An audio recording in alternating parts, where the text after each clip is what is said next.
So we're going to make our healthy soup, and we're going to start with the green veg. We've got some spinach here and spring greens ready packed, so all we've got to do is wash it.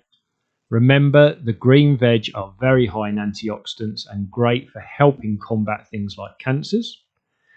We're going to cut up some fresh veg as well. Remember, try and get a mixture of colours with your veg and fruit, because you're then going to get a mixture of nutrients.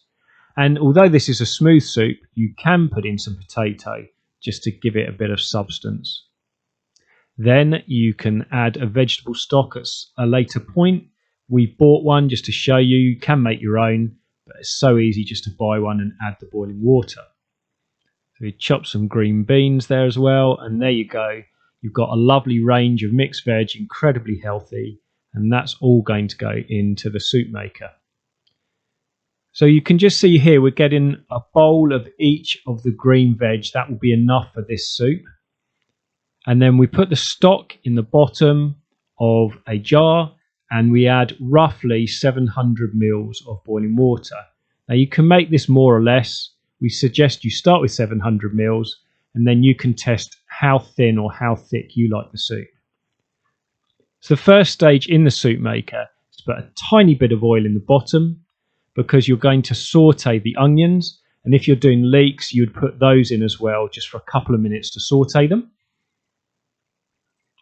Give it a stir, and then once you've done that you're going to start adding all the other ingredients.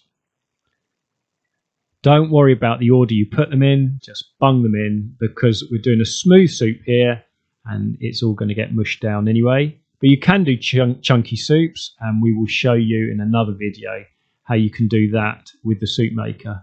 Notice here, this was one we bought off eBay for £30 second hand, but you can get the new ones for about £80, and we'll put the link at the bottom for you.